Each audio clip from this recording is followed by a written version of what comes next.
자, 조금 전 경북 포항시 남구 동해면 야산에 해군 초계기 한 대가 추락했다. 이 속보부터 전해드리겠습니다. 자, 이남희 기자, 일단 지금까지 파악된 피해 상황 그리고 사고 경위부터 한번 짚어볼까요? 네. 초계기가 추락한 것은 오늘 오후 1시 50분쯤입니다.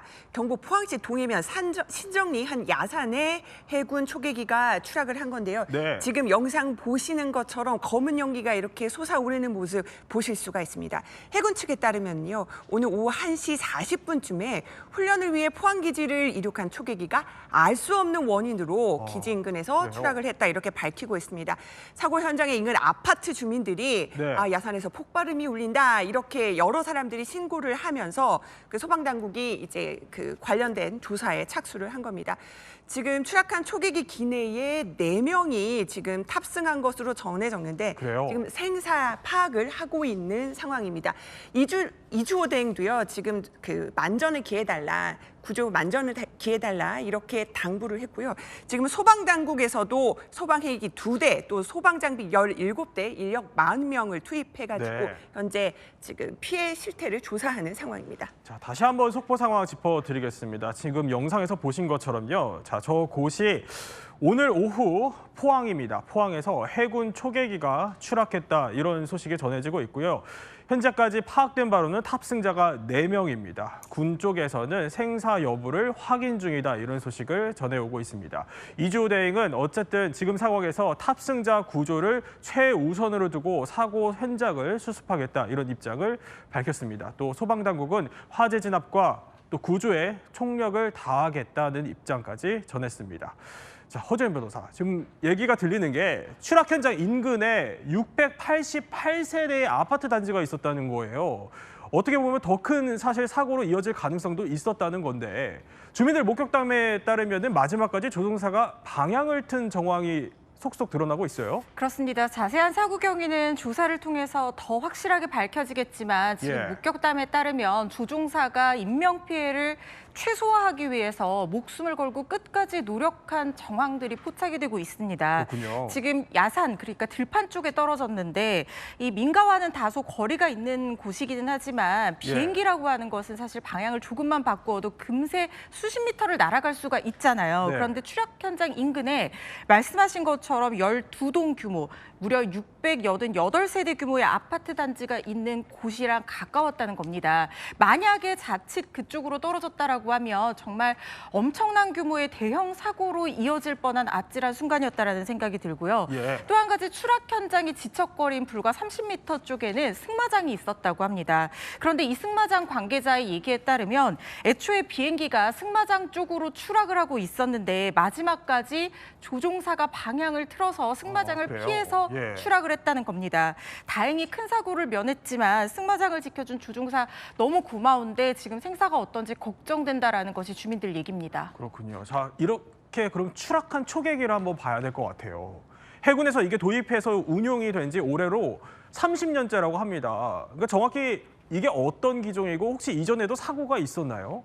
네, 오늘 추락한 P3C 초계기는 1995년도부터 해군이 도입해서 운영 중인 미국산 대잠 초계기인데요.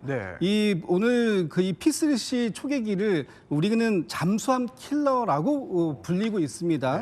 2017년 3월달에 한미 연합 해상 훈련 중에 그 사이에 출연한 러시아 해군 소속의 그 잠수함을 70시간 가까이 추적해서 결국 러시아 해군의 잠수함이 이 수면 위로 부상하게 만든 그때부터 그 잠수함 킬러라는 명성을 얻게 됐는데 지금 우리나라에서는 총 16대가 운영 중인데요. 일본에서 102대를 운영하는 것하고 다르게 좀 숫자가 너무 적다 보니까 기체 혹사 그 우려가 많이 있었습니다. 그래서 올해가 도입한 지 30주년 되는 해인데 30주년 만에 처음으로 이런 그 사고가 발생했다. 그런 측면에서 되게 안타까움을 자아내고 있습니다. 자, 그런데 허재현 변호사, 목격자에 따르면은 초계기 소리가 이상했다 이런 얘기들도 들립니다. 일단 가장 시급한 건 이 탑승자 4명에 대한 인명 구조일 텐데 현재 지금 속보가 들어옵니다. 해군 쪽에서 현장에서 시신 2구가 수습됐다 이런 소식이 전해지고 있습니다. 참 안타까운 소식이 전해지고 있는데 지금 나머지 두 분도 지금 현재 계속 못 찾고 있고 지금 수색을 하고 있다니까 소식을 좀 더 기다려 봐야 될 것 같습니다. 예, 다시 한번 짚어드리면 해군 쪽에서 들어온 속보입니다. 현장에서 시신 2구가 수습됐다. 안타까운 소식이 전해지고 있습니다. 허지연 변호사, 일단 탑승자가 4명이었어요. 그 가운데 지금 시신 2구가 수습이 된 걸로 추정이 됩니다.